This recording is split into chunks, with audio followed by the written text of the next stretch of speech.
Hi dear student, welcome back to my channel. आप सभी लोगों का हमारे इस चैनल पर स्वागत है। A very very good evening to all of you. But आज का हमारा जो ये प्रैक्टिस सेट है, इस प्रैक्टिस सेट में जो क्वेश्चन है वो question cooking method, that means पाक विधियां। हम किस प्रकार से किस भोजन को पकाते हैं, कितना टेम्परेचर उसमें रहता है, कितने तापक्रम पर उसको हम पकाते हैं जिससे उसके पौष्टिकता में किसी प्रकार का कोई नुकसान ना हो, इन सब से रिलेटेड क्वेश्चन है। चलिए क्लास को शुरू करते हैं। क्वेश्चन नंबर फर्स्ट, पाक कला के लाभ निम्न में से कौन से हैं? पाक कला के लाभ इसमें से कौन से हैं? कौन सा, किस तरह से, किस मेथड से किसी भी चीज को पकाकर जो है वो उसमें उपस्थित पौष्टिक तत्वों को लाभ पहुंचा सकते हैं। भोजन को सुपाच्य बनाना। पाक कला के लाभ क्या? फर्स्ट ऑप्शन, ए ऑप्शन है भोजन को सुपाच्य बनाना। बी ऑप्शन, प्रोटीन का जैविक मूल्य बढ़ाना। सी ऑप्शन, भोज्य पदार्थों के बाह्य आकार, रंग, आयु, बनावट में परिवर्तन करना। डी ऑप्शन, उपरोक्त सभी। तो पाक कला के लाभ के अंतर्गत भोजन को सुपाच्य बनाना, ये भी इसके अंतर्गत आता है। और क्या है? प्रोटीन का जैविक मूल्य बढ़ाना, ये भी इसके अंतर्गत आता है। भोज्य पदार्थों के बाह्य आकार, रंग, आयु, बनावट में परिवर्तन करना, ये भी इसके अंतर्गत आता है। तो इसका जो ऑप्शन सही होगा, option number D is the correct option. उपरोक्त सभी बिल्कुल इसके सही आंसर हैं। इसका आंसर क्या है? उपरोक्त सभी बिल्कुल इसके सही आंसर हैं। Next question, question number second, भोजन पकाने के सिद्धांत निम्न में से कौन सा है? भोजन पकाने के सिद्धांत, the principle of cooking method. भोजन पकाने के सिद्धांत इसमें से कौन से हैं? ए ऑप्शन, मौसम के अनुसार भोजन बनाना। बी ऑप्शन, भोजन में प्रत्येक रंग के पदार्थ को सम्मिलित करना। डी ऑप्शन, पौष्टिक तत्वों की सुरक्षा का ज्ञान होना। और डी ऑप्शन जो है, उपरोक्त सभी। तो भोजन पकाने के सिद्धांत के अंतर्गत मौसम के अनुसार भोजन बनाना, ये भी इसके अंतर्गत आता है। हम किस मौसम में किस प्रकार के भोजन को बना रहे हैं। जैसे गर्मी के मौसम में हम हरी सब्जियां बनाते हैं, ठंडे के मौसम में हम कोई भी सब्जी खा लेते हैं। तो मौसम के अनुसार हम किस जो है भोज्य पदार्थ को बना रहे हैं, ये भी इसके अंतर्गत आता है। भोजन में प्रत्येक रंग के पदार्थ को सम्मिलित करना, अलग अलग रंग के जो पदार्थ भोज्य पदार्थ होते हैं वो उसमें अलग अलग प्रकार की जो पौष्टिकता है वो पाई जाती है। विटामिन पाए जाते हैं, मिनरल्स पाए जाते हैं, इसके साथ साथ कार्बोज है, फैट है। तो इन सब की मात्रा जो अलग अलग पदार्थ में अलग अलग रंग से होती है। पौष्टिक तत्वों की सुरक्षा का ज्ञान होना, कैसे हम पौष्टिक तत्वों की सुरक्षा, मतलब किस प्रकार से हम भोजन को पकाएंगे कि इसमें उपस्थित जो पौष्टिक तत्व है वो नष्ट ना होने पाए। जैसे सब्जी को पकाने से पहले या काटने से पहले उनको क्या करना चाहिए? धुल लेना चाहिए। धुलने के पश्चात उनको काटना चाहिए ताकि उसमें जो उपस्थित एंजाइम्स है वो एंजाइम्स पानी में बहकर जो है वो नष्ट ना हो जाए। तो इसका जो इन सब चीज, ये सब जो है वो आपके भोजन पकाने के सिद्धांत के अंतर्गत आते हैं। इसका जो ऑप्शन सही होगा, option number D is the correct option. Next question, question number third, भोजन पकाने की कितनी विधियां हैं? The method of cooking. भोजन पकाने की कितनी विधियां हैं? दो विधियां हैं, तीन विधियां हैं, चार विधियां या पांच विधियां हैं? तो भोजन जो पकाया जाता है मुख्यतः उसकी माना जाता है कि भोजन को चार विधियों से पकाया जाता है। कितने विधि से? चार विधियों से भोजन को पकाया जाता है। पहला आपका जल द्वारा, दूसरा चिकनाई द्वारा, तीसरा वाष्प द्वारा और चौथा वायु द्वारा। पहला जल द्वारा, दूसरा चिकनाई द्वारा, तीसरा वाष्प द्वारा और फोर्थ जो है वो वायु द्वारा। इसका जो आंसर सही होगा, option number C is the correct option. Next question, question number four, जल द्वारा भोजन पकाने की विधियां निम्न में से कौन सी हैं? हम किन विधि के माध्यम से जो है भोजन को पकाते हैं इसमें और कौन सी जो जल द्वारा हम भोजन पकाने की विधियां इसमें कौन सी हैं? उबालना है, खदकाना है, धीमी आंच पर पकाना है या उपरोक्त सभी। तो जल के माध्यम से जब हम किसी भोज्य पदार्थ को पकाते हैं तो हम उसमें डाल के उबाल भी सकते हैं, उसको खदका भी सकते हैं और धीमी आंच पर रखकर उसे पका भी सकते हैं। तो जल द्वारा पकाने की विधियों के अंतर्गत तीन विधियां आती हैं आपकी। ये तीनों विधियां इसी के अंतर्गत आती हैं। किसके? जल के मेथड से भोज्य पदार्थों को पकाने की ये तीनों विधियां हैं। नेक्स्ट क्वेश्चन, क्वेश्चन नंबर 5, धीमी आंच पर खाद्य पदार्थों को कितनी डिग्री सेल्सियस तापमान पर पकाया जाता है? जब हम किसी वस्तु को धीमी आंच पर पकाते हैं तो उस समय जो टेम्परेचर होता है वो कितनी डिग्री सेल्सियस होता है? 50 degree Celsius, 60 degree Celsius, 70 degree Celsius या 90 डिग्री सेल्सियस? तो धीमी आंच पर खाद्य पदार्थों को कितने डिग्री सेल्सियस तापमान पर पकाया जाता है? धीमी आंच पर जो खाद्य पदार्थ है, इन खाद्य पदार्थों को जो पकाया जाता है वो 90 डिग्री सेल्सियस टेम्परेचर पर पकाया जाता है। 90 डिग्री सेल्सियस जो तापमान होता है, इस 90 डिग्री सेल्सियस तापमान पर धीमी आंच में खाद्य पदार्थों को पकाया जाता है। नेक्स्ट क्वेश्चन, क्वेश्चन नंबर 6, चिकनाई द्वारा भोज्य पदार्थों को पकाने की विधियां निम्न में से कौन सी हैं? चिकनाई द्वारा भोज्य पदार्थों को पकाने की विधियां निम्न में से कौन सी हैं? उथली विधि है, गहरी विधि है, शुष्क विधि है या उपरोक्त सभी है? तो चिकनाई द्वारा भोज्य पदार्थों को पकाने की जो विधियां हैं, उथली विधि है, गहरी विधि भी है और इसके साथ साथ शुष्क विधि है। ये तीनों विधियां जो हैं, तीनों विधियों के माध्यम से भोज्य पदार्थों को चिकनाई के विधि की अंतर्गत ये तीनों विधियां आती हैं। तो इसका जो आंसर सही होगा option number D is the correct option. कौन सा आंसर? तो इसका जो आंसर सही होगा ऑप्शन नंबर डी। उथली विधि जो है भी है, गहरी विधि भी है, शुष्क भी विधि भी इसके अंतर्गत आती है। Next question, question number 7, omelette, आलू का पराठा, गोभी का पराठा आदि बनाने में निम्न में से किस विधि का प्रयोग किया जाता है? आमलेट हम बनाते हैं, आलू का पराठा बनाते हैं, गोभी का पराठा बनाते हैं, तो इसमें किस विधि का प्रयोग करते हैं? पहले ही आपकी उथली विधि यथा है, उथली विधि का प्रयोग करते हैं, गहरी विधि का प्रयोग करते हैं, शुष्क विधि का प्रयोग करते हैं या इनमें से कोई नहीं? तो आमलेट, आलू का पराठा इन सब को बनाने के लिए जो विधि का प्रयोग किया जाता है वो उथली विधि का प्रयोग किया जाता है। इसमें जो पैन होता है उस पैन में क्या है, थोड़ा सा तेल लगाकर हम पहले उसको क्या करते हैं, रख देते हैं, ऊपर से थोड़ा थोड़ा तेल लगाकर, मतलब हम उस पे जो है वो यूज करते हैं, तो कम मात्रा में तेल इसमें यूज किया जाता है। तो ये उथली विधि होती है। ठीक है, इसका आंसर जो सही होगा option number A is the correct option, जिसमें कम तेल लगाकर जो हम किसी भोज्य पदार्थ को बनाते हैं।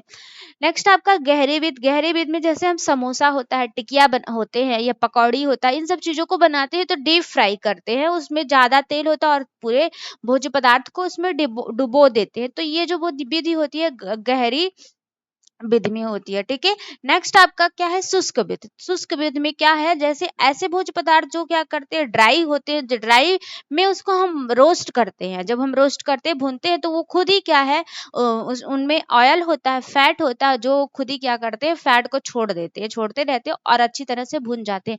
जैसे मूंगफली को हम भूनते हैं तो ड्राई में, शुष्क विधि से भूनते हैं। गरी के पाउडर को भूनना हो गया, तिल होता है, मेवा होता है, इन सब को हम जब हम फ्राई करते हैं तो इसमें चूंकि फैट की मात्रा खुद ही होती है तो वो क्या होता है, छोड़ देता है फैट, जिसके कारण ये आसानी से ड्राई हो जाते हैं। तो शुष्क शुष्क विधि में जो है वो इसका यूज किया जाता है। इसका जो आंसर सही होगा option number A. Next question, question number 8, वाष्प द्वारा भोजन पकाने की विधियां निम्न में से कौन सी हैं? वाष्प के मेथड से भोज्य पदार्थों को पकाने की विधियां निम्न में से कौन सी है? प्रत्यक्ष विधि है, अप्रत्यक्ष विधि है, ए एवं बी दोनों है या इनमें से कोई नहीं? तो वाष्प द्वारा भोजन पकाने की विधियों के अंतर्गत प्रत्यक्ष विधि भी आती है और अप्रत्यक्ष विधि भी आती है। इसका जो आंसर सही होगा option number C is the correct option. Next question, question number 9, वायु द्वारा भोजन पकाने की विधियां निम्न में से कौन सी हैं? कौन सी मेथड? तो वायु द्वारा भोजन पकाने की विधि जो है वो कौन सी है? रोस्टिंग है, रोस्टिंग मेथड है, बेकिंग मेथड है, ए एवं बी दोनों है या इनमें से कोई नहीं? तो कौन सा मेथड इसके अंतर्गत आता है? इसका आंसर जो सही होगा option number C is the correct option. Roasting method भी आता है वायु द्वारा भोजन पकाने के अंतर्गत और बेकिंग मेथड भी इसी के अंतर्गत आता है। इसका जो ऑप्शन सही होगा option number C is the correct option. Next question, question number 10, roasting method के अंतर्गत निम्न में से कौन सी विधि आती है? रोस्टिंग मेथड के अंतर्गत इसमें से कौन सी विधि आती है? डायरेक्ट रोस्टिंग आता है, indirect roasting, pan roasting, all of these? तो रोस्टिंग मतलब विधि के अंतर्गत जो है डायरेक्ट डायरेक्ट रोस्टिंग भी आता है, इनडायरेक्ट रोस्टिंग भी आता है, पैन में हम रखकर किसी चीज की रोस्टिंग करते हैं, तो ये सारी चीजें जो है इसके अंतर्गत आती हैं। ये तीनों विधियां जो है वो रोस्टिंग मेथड के अंतर्गत आती है। इसका जो ऑप्शन सही होगा, option number D is the correct option, all of these, सभी इसके आंसर बिल्कुल सही हैं। Next question, question number 11, baking method के अंतर्गत निम्न में से कौन सी विधि आती है? किसके अंतर्गत? तो जो बेकिंग मेथड है, इस बेकिंग मेथड के अंतर्गत इसमें से कौन सी विधि आती है? ग्रिलिंग है, ओवन है, ए एवं बी दोनों है, या इनमें से कोई नहीं? तो बेकिंग मेथड के अंतर्गत जो विधि आती है वो ग्रिलिंग भी आती है और इसके साथ साथ ओवन भी आता है। इसका जो आंसर सही होगा, option number C is the correct option, A और बी दोनों विधियां जो है वो बेकिंग मेथड के अंतर्गत आती हैं। इसका आंसर जो सही होगा, option number C is the correct option. Next question, question number 12, paneer tikka मुर्गा भुनने में निम्न में से किस विधि का प्रयोग किया जाता है? क्या क्या है? तो पनीर का टिक्का है, मुर्गा भुनने में या मुर्गा को भुनने में निम्न में से किस विधि का प्रयोग किया जाता है? ग्रिलिंग का प्रयोग किया जाता है, ओवन का प्रयोग किया जाता है, बॉइलिंग का प्रयोग किया जाता है, या नन ऑफ दिस, इसमें से किसी का नहीं प्रयोग किया जाता। तो पनीर टिक्का मुर्गा भुनने में जिसका प्रयोग किया जाता है, ग्रिलिंग का भी प्रयोग किया जाता है, तो इसका जो प्रयोग किया जाता है, किसका प्रयोग किया जाता है? इसमें ग्रिलिंग मेथड का प्रयोग किया जाता है। पनीर टिक्का या मुर्गा को भुनने में जो है ग्रिल के माध्यम से जो है इसको भुना जाता है। इसका जो ऑप्शन सही होगा, option number A is the correct option. Next question, question number 13, biscuit cake आदि में निम्न में से बिस्कुट केक आदि निम्न में से किस विधि द्वारा बनाए जाते हैं? ग्रिलिंग विधि द्वारा, ओवन द्वारा, या सिमरिंग द्वारा, या स्टीमिंग के द्वारा? तो बिस्कुट जो है बिस्कुट जो है ये किस विधि द्वारा बनाए जाते हैं? तो बिस्कुट केक आदि निम्न में से किस विधि द्वारा बनाए जाते हैं? ग्रिलिंग के द्वारा, ओवन के द्वारा, सिमरिंग के द्वारा, या स्टीमिंग के द्वारा? ठीक है, तो क्या है इसका जो आंसर सही होगा, ऑप्शन नंबर किसके द्वारा? तो ओवन के माध्यम से इन्हें बनाया जाता है। Option number B is the correct option, oven विधि के माध्यम से इन्हें बनाया जाता है। नेक्स्ट क्वेश्चन, क्वेश्चन नंबर 14, निम्न में से किस विधि में उबलते पानी में सीधे खाद्य पदार्थों को डाल दिया जाता है? तो क्या है इसमें से कौन सी विधि है जिसमें उबलते पानी में सीधे खाद्य पदार्थ को जो है वो डाला जाता है? पोचिंग है, ब्रेजिंग है, स्टीविंग है, नन ऑफ दीज है? तो जो पोचिंग वाला मेथड होता है, इस पोचिंग विधि में सीधे खाद्य पदार्थों को उबलते पानी में डाल दिया जाता है और डालने के बाद उसे उसमें निकाल लिया जाता है। लेकिन ये क्या है, जो जिसको इसके बारे में अच्छी खासी जानकारी होती है वही इस मेथड को कर सकता है। जैसे अंडे का जब हम पोचिंग करते हैं तो पोचिंग में इस विधि का जो है वो प्रयोग किया जाता है। अंडे को बनाने में पोच कर गर्म पानी में अंडे को ऐसे सीधे फोड़ दिया जाता है, वो क्या हो जाता है, वो उसी में वो हो जाता है, आमलेट की तरह बन जाता है और वो ऐसे ही सर्व कर दिया जाता है। तो पोचिंग मेथड जो होता है, उबलते पानी में सीधे खाद्य पदार्थ को डाला जाता है और कुछ देर रखा जाता है, फिर तुरंत उसमें से निकाल लिया जाता है। इसका जो आंसर सही होगा, option number A is the correct option. Next question, question number 15, निम्न में से किसे कॉम्बिनेशन कुकिंग मेथड के नाम से जाना जाता है? इसमें से कौन सी ऐसी विधि है जिसे कॉम्बिनेशन कुकिंग मेथड के नाम से जाना जाता है? ग्रिलिंग है, ब्रेजिंग है, ए एम बी दोनों है, या इनमें से कोई नहीं? तो किसे कॉम्बिनेशन कुकिंग मेथड के नाम से जाना जाता है? तो जो कॉम्बिनेशन कुकिंग मेथड के नाम से जिसे जाना जाता है वह ब्रेजिंग है। कौन सा आंसर सही है? इसका आंसर जो सही है, option number B is the correct option, braising को कॉम्बिनेशन कुकिंग मेथड के नाम से जाना जाता है। Next question, question number 16, moist heat cooking method के अंतर्गत निम्न में से कौन सी विधि आती है? कौन कौन सी? तो मॉइस्ट हीट कुकिंग मेथड के अंतर्गत इसमें से कौन सी विधि आती है? बॉइलिंग आती है, सिमरिंग आता है, स्टीमिंग आता है, ऑल ऑफ दिस?